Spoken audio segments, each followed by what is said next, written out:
আমি বাংলাদেশের মাননীয় প্রধানমন্ত্রী তারেক রহমান সাহেব আপনার দৃষ্টি আকর্ষণ করছি, হিজবুত তাওহীদের ফতোয়া অনুযায়ী আপনিও মুসলিম না। আমাদের মাননীয় স্বরাষ্ট্রমন্ত্রী আপনার দৃষ্টি আকর্ষণ করছি, হিজবুত তাওহীদের ফতোয়া অনুযায়ী আপনিও মুমিন না। আমাদের এমপি সাহেব এখানে বসে আছেন, কোথায় আসছিলেন আমি শুনেছিলাম, হিজবুত তাওহীদের ফতোয়া অনুযায়ী উনিও মুসলিম না। আমাদের নোয়াখালীর ডিসি তিনিও মুসলিম না। হিজবুত তাওহীদের ফতোয়া অনুযায়ী বাংলাদেশের আইন শৃঙ্খলা বাহিনীর কেউ মুসলিম না, সবাই কাফের। বলবেন যে এটা কেন বললেন? এই যে দেখেন, এই বইয়ের নাম ইসলামের প্রকৃত সালা। ইসলামের প্রকৃত সালা, এই বই থেকে আমি একটা বক্তব্য পড়ে শোনাই। এই বইয়ের 16 নম্বর পৃষ্ঠায় বাজিদ খান পন্নী লিখেছে, মুমিনের সংজ্ঞা অর্থাৎ মুমিন হওয়ার জন্য শর্তের মধ্যেই আল্লাহ ইমানের সঙ্গে জিহাদ অন্তর্ভুক্ত করেছেন। কারণ দিন প্রতিষ্ঠার প্রক্রিয়ার নীতি হিসাবে তিনি জিহাদকে, কেতালকে, সশস্ত্র সংগ্রাম নির্ধারণ করে দিয়েছেন। জিহাদ ত্যাগ করলে মুমিনের সংজ্ঞার মধ্যেই থাকা যায় না, আর মুমিনের সংজ্ঞার মধ্যে না থাকলে অবশ্যই হয় মুশরিক কিংবা কাফের। অর্থাৎ বাজিদ খান পন্নী বলেছে, যারা জিহাদ করে না তারা কাফের, তারা মুমিনই না। এই বাজিদ খান পন্নীর ফতোয়া অনুযায়ী সবার আগে কাফের হইল ইমামুজ্জামান সেলিম। কারণ আপনারা বলেন সেলিম কোথাও জিহাদ করেছে? সেলিমের বউ কোথাও জিহাদ করেছে? হিজবুত তাওহীদের কোন সদস্য কোথাও জিহাদ করেছে? তাহলে প্রশ্ন হলো, যারা বলে জিহাদ না করলে কাফের, এই ফতোয়া অনুযায়ী আমাদের প্রধানমন্ত্রী কাফের, আমাদের স্বরাষ্ট্রমন্ত্রী কাফের। হিজবুত তাওহীদের ফতোয়া অনুযায়ী বাংলাদেশের প্রশাসনের সব লোক কাফের। প্রশ্ন হলো, জামায়াতুল আনসার আপনি যদি জেএমবিকে নিষিদ্ধ করেন, কে নিষিদ্ধ করেন, জঙ্গি সংগঠনের নামে বিভিন্ন সংগঠনকে নিষিদ্ধ করেন, প্রশ্ন হলো হিজবুত তাওহীদের মতো যে সংগঠন নিয়ে আমরা কথা বলছি সে সংগঠন হলো হিজবুত তাওহীদ। হিজবুত তাওহীদ মূলত হলো একটা ফটোকপি। এই ফটোকপিটা আসছে পাকিস্তানের এনায়েতুল্লাহ মাশরিকির তাহরিকে খাকসার থেকে।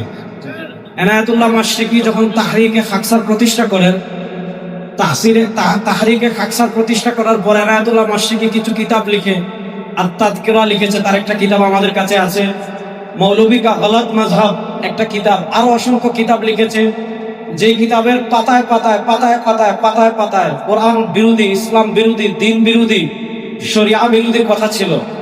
আমাদের আকাবিরে দেওবন্দের অন্যতম মুফতি মোহাম্মদ শফি রাহিমাহুল্লাহ তার সকল কুফরি বিষয়গুলো জমা করে এনায়েতুল্লাহ মাশরিকির কাছে চিঠি লিখেছিলেন যে তোমার এই বক্তব্যগুলো তুমি ব্যাখ্যা করো, অথবা তুমি এই শিরক কুফরি বক্তব্যগুলো থেকে প্রত্যাহার করো। এনায়েতুল্লাহ মাশরিকি তখন প্রত্যাহার করেনি, ভুলও স্বীকার করেনি। সে বলেছে আমি যা বলেছি তা সঠিক বলেছি। তখন জমিয়তে উলামায়ে হিন্দের একটা কনফারেন্স হয়েছিল। সেই কনফারেন্সে ইমামুল হাসান আল্লাহ মাওলানা শেখ কাশ্মীরি রাহিমাহুল্লাহ ছিলেন। কাশ্মীরি রাহিমাহুল্লাহ ফতোয়া দিয়েছেন। শেখুল আরবিউল আজম শেখ হুসাইন আহমদ মাদানী রাহিমাহুল্লাহ ফতোয়া দিয়েছেন। হাকিমুল উম্মত আল্লামা আশরাফ আলী থানভী রাহিমাহুল্লাহ ফতোয়া দিয়েছেন। মুফতিউল হিন্দ মুফতি কিফায়াতুল্লাহ রাহিমাহুল্লাহ ফতোয়া দিয়েছেন। শুধু দেওবন্দি গণনার আলেমরা না, বেরলভী গণনার আলেমরা ফতোয়া প্রকাশ করেছিলেন। শুধু বেরলভী গণনা না, আফগানিস্তানের উলামায়ে কেরাম ফতোয়া প্রকাশ করেছিলেন। শুধু আফগানিস্তানের উলামায়ে কেরামের না, মিশরের উলামায়ে কেরামের কাছে এনায়েতুল্লাহ মাশরিকির বক্তব্যগুলো পেশ করা হয়েছিল। সারা পৃথিবীর উলামায়ে কেরাম ঐক্যবদ্ধ ফতোয়া দিয়েছিলেন যে এনায়েতুল্লাহ মাশরিকি যে বিষয়গুলো বলেছে, লিখেছে, এই বিষয়গুলো যারা বিশ্বাস করবে, ধারণ করবে, ইসলামে থাকার কোনো সুযোগ নাই, সাথে সাথে ইসলাম থেকে বের হয়ে যাবে। ওই এনায়েতুল্লাহ মাশরিকির শিষ্য ছিল বাজিদ খান পন্নী। বাজিদ খান পন্নী তার নিজের কোনো গবেষণা নেই। সে কি করেছে, ওই এনায়েতুল্লাহ মাশরিকির তাযকিরা থেকে, এনায়েতুল্লাহ মাশরিকির মৌলভী কা গলত মাযহাব, এ সকল বই থেকে কপি পেস্ট করে সে যা বই লিখেছে এগুলাই যোগ করেছে। আমি দু চারটা প্রথমে আকীদা বলি, তারপর হিজবুত তাওহীদকে নিষিদ্ধ করার কথা কেন সেটার একটা যুক্তি দিয়ে আমি আলোচনা শেষ করব। হিজবুত তাওহীদের সবচেয়ে ভয়ঙ্কর যে জঘন্য আকীদা, সেটা হলো হিজবুত তাওহীদের কথা হলো রাসূলুল্লাহ সাল্লাল্লাহু আলাইহি ইন্তেকালের 60-70 বছর পরে পৃথিবীতে ইসলাম বিকৃত হয়ে গিয়েছিল। ইসলাম বলে পৃথিবীতে 1400 বছর আর কিছু ছিল না। মুমিন মুসলিম বলে পৃথিবীতে আর কেউ ছিল না। ওই 1400 বছরে যা ছিল সব নকল ইসলাম। আর 1400 বছর পরে ইলহামের মাধ্যমে, মুজিজার মাধ্যমে বাজিদ খান পন্নী ওই মরা ইসলামকে আবার জিন্দা করছে। দেখেন, আমার কাছে একটা বই আছে, এই বইয়ের নাম হলো ইসলামের প্রকৃত রূপরেখা। এই বই লিখেছেন ইমামুজ্জামান বাজিদ খান পন্নী। এই বই থেকে 48 নম্বর পৃষ্ঠা থেকে আমি একটা বক্তব্য পড়ে শোনাই আপনাদের।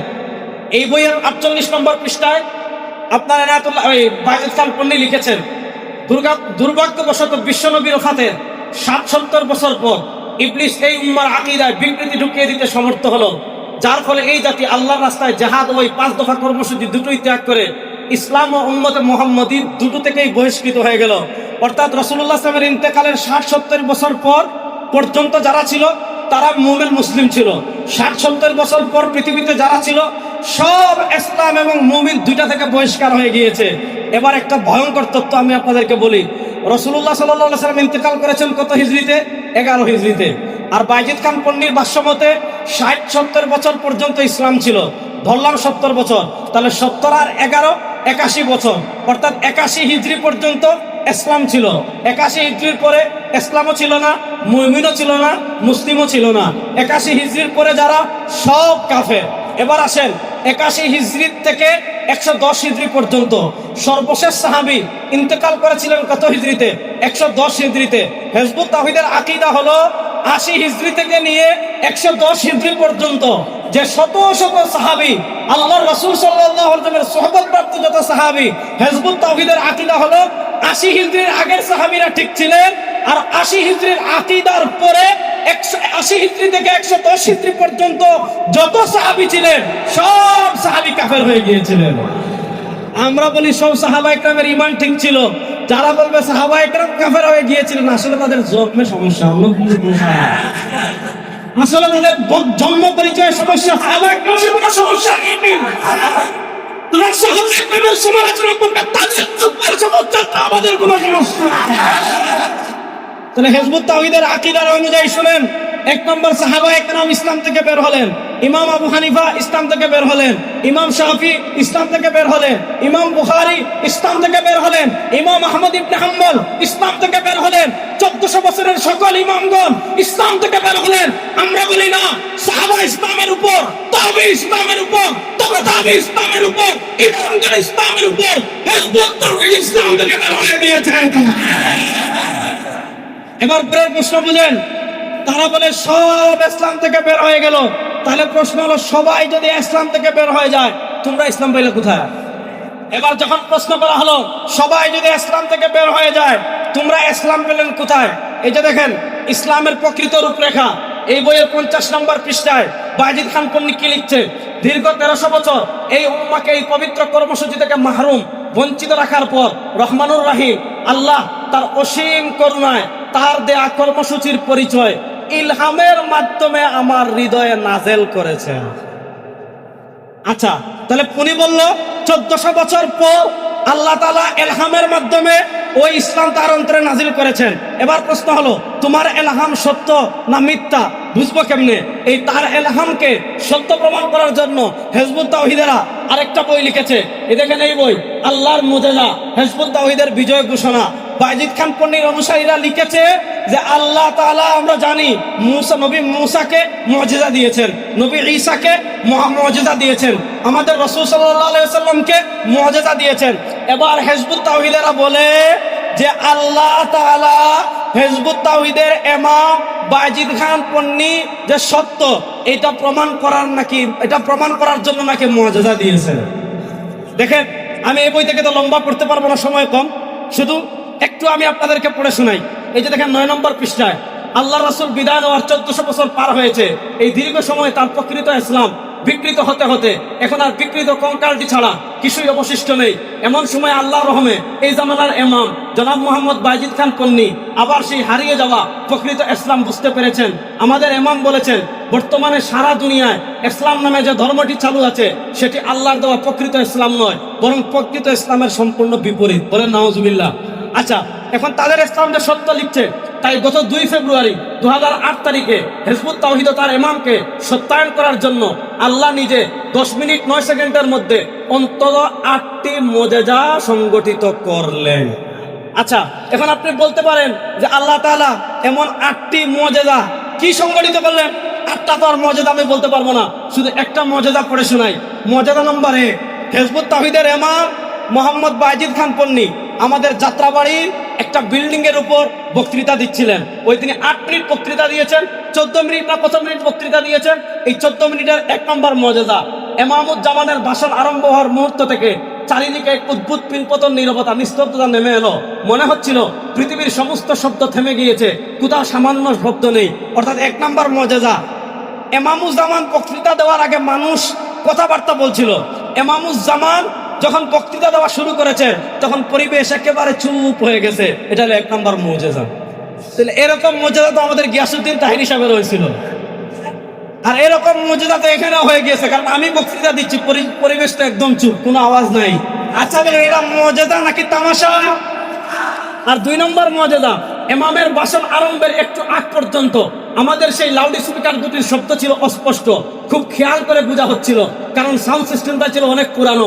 কিন্তু ইমাম কথা বলার সামান্য আগেই হঠাৎ লাউড স্পিকারের শব্দ একদম পরিষ্কার হয়ে গিয়েছে। আচ্ছা বলেন এগুলাকে মুজিজা না তামাশা? আচ্ছা এখানে আপনারা বলেন মুজিজা আসে কার উপর? নবীদের উপর। দুনিয়ার কোন মানুষ শুনেন, দুনিয়ার যত বড় বলি, তিনি যদি বলে আমার উপর মুজিজা আসছে, যদি কোনো মানুষ নবী ছাড়া অন্য কেউ মুজিজা দাবি করে, আপনারা ফতোয়া দেন সে মুসলমান না কাফের? জোরে বলেন সে মুসলমান না কাফের? এবার বলেন যে হিজবুত তাওহীদ বলল আল্লাহর পক্ষ থেকে মুজিজা আসছে, নবী ছাড়া মুজিজা আছে, এরা মুসলমান। এবার আসলে আমি শেষ পয়েন্টে দুটো কথা বলে বিদায় নেব। বাংলাদেশে তো কাফেরদের অনেক সংগঠন আছে, আমরা তো ইহুদিদেরকে নিষিদ্ধ করার কথা বলি না। ইহুদিরা তাদের ধর্ম তাদের মতো পালন করবে, খ্রিস্টানরা তাদের ধর্ম তাদের মতো পালন করে। আমরা কাদিয়ানীদেরকে কাফের ঘোষণার কথা বলি, আর হিজবুত তাওহীদকে নিষিদ্ধ করার কথা বলি। হিজবুত তাওহীদকে নিষিদ্ধ করার কথা কেন বলি? কারণ হিজবুত তাওহীদ হলো জঙ্গি সংগঠন।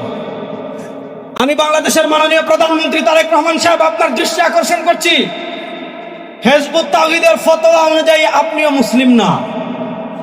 আমাদের মাননীয় স্বরাষ্ট্রমন্ত্রী আপনার দৃষ্টি আকর্ষণ করছি, হিজবুত তাওহীদের ফতোয়া অনুযায়ী আপনিও মুমিন না। আমাদের এমপি সাহেব এখানে বসে আছেন, কোথায় আসছিলেন আমি শুনেছিলাম, হিজবুত তাওহীদের ফতোয়া অনুযায়ী উনিও মুসলিম না। আমাদের নোয়াখালীর ডিসি তিনিও মুসলিম না। হিজবুত তাওহীদের ফতোয়া অনুযায়ী বাংলাদেশের আইন শৃঙ্খলা বাহিনীর কেউ মুসলিম না, সবাই কাফের। বলবেন যে এটা কেন বললেন? এই যে দেখেন, এই বইয়ের নাম ইসলামের প্রকৃত সালাহ। ইসলামের প্রকৃত সালাহ, এই বই থেকে আমি একটা বক্তব্য পড়ে শোনাই। এই বইয়ের 16 নম্বর পৃষ্ঠায় বাজিদ খান পন্নী লিখেছে, মুমিনের সংজ্ঞা, অর্থাৎ মুমিন হওয়ার জন্য শর্তের মধ্যেই আল্লাহ ইমানের সঙ্গে জিহাদ অন্তর্ভুক্ত করেছেন। কারণ দিন প্রতিষ্ঠার প্রক্রিয়ার নীতি হিসাবে তিনি জিহাদকে, কেতালকে, সশস্ত্র সংগ্রাম নির্ধারণ করে দিয়েছেন। জিহাদ ত্যাগ করলে মুমিনের সংজ্ঞার মধ্যেই থাকা যায় না, আর মুমিনের সংজ্ঞার মধ্যে না থাকলে অবশ্যই হয় মুশরিক কিংবা কাফের। অর্থাৎ বাজিদ খান পন্নী বলেছে, যারা জিহাদ করে না তারা কাফের, তারা মুমিনই না। এই বাজিদ খান পন্নীর ফতোয়া অনুযায়ী সবার আগে কাফের হইল ইমামুজ্জামান সেলিম। কারণ আপনারা বলেন সেলিম কোথাও জিহাদ করেছে? সেলিমের বউ কোথাও জিহাদ করেছে? হিজবুত তাওহীদের কোন সদস্য কোথাও জিহাদ করেছে? তাহলে প্রশ্ন হলো, যারা বলে জিহাদ না করলে কাফের, এই ফতোয়া অনুযায়ী আমাদের প্রধানমন্ত্রী কাফের, আমাদের স্বরাষ্ট্রমন্ত্রী কাফের। হিজবুত তাওহীদের ফতোয়া অনুযায়ী বাংলাদেশের প্রশাসনের সব লোক কাফের। প্রশ্ন হলো, জামায়াতুল আনসার আপনি যদি জেএমবিকে নিষিদ্ধ করেন, নিষিদ্ধ করেন, জঙ্গি সংগঠনের নামে বিভিন্ন সংগঠনকে নিষিদ্ধ করেন, প্রশ্ন হলো হিজবুত তাওহীদের মতো জঙ্গি করলে কেন হিজবুত তাওহীদকে নিষিদ্ধ করতেই হবে। শোনেন মাননীয় প্রধানমন্ত্রী, 2024-এর জুলাই আগস্টের বিপ্লব হয় নাই হিজবুত তাওহীদের আস্ফালন দেখার জন্য। 2024-এর জুলাই আগস্টের বিপ্লবে আমরা সামনে ছিলাম। আজকে আমরা পরিষ্কার, শুনেন, সমুদ্রে যখন ঝড় আসে সবার আগে আবহাওয়া অধিদপ্তর 1 নম্বর সিগন্যাল দেয়, তারপর যখন আরেকটু ঘনায় সিগন্যাল 2 নম্বর আসে, তারপর 3 নম্বর সিগন্যাল আসে, তারপরে 7 নম্বর সিগন্যাল আসে, তারপর আসে ঘূর্ণিঝড়। আমরা বাংলাদেশের সরকারকে বলবো, ট্রান্সজেন্ডার বিয়ের নামে তামাশা বাংলাদেশে বন্ধ করতে হবে। হিজবুত তাওহীদের আস্ফালন বাংলাদেশে বন্ধ করতে হবে। কাদিয়ানীদের আস্ফালন বাংলাদেশে বন্ধ করতে হবে। সাহাবাদের আস্ফালন বাংলাদেশে বন্ধ করতে হবে। আল্লাহ মুহাম্মদ সবি দুনিয়াতে ভাই আল্লাহ বলে ভাবনা যায় তো খানা হতে আছে। আল্লাহ মুজুনা পারুনি করি না, এটা তো সে আগর ভাবে চাইতে আজকে নোয়াখালীতে আল্লামা মুস্তাকুন নবী সহ নোয়াখালীর উলামা ইকরামের নেতৃত্বে সিগন্যাল নাম্বার 1, তারপরে আসবে সিগন্যাল নাম্বার 2, তারপর আসবে ইনশাআল্লাহ ঘূর্ণিঝড় হিজবুত তাওহীদ নিষিদ্ধ হওয়ার আগ পর্যন্ত ইনশাআল্লাহ আমাদের পড়ার যোগ্য প্রস্তুতি দেবেন। আমি তো রাজ্যের তো চাই না ইনশাআল্লাহ। না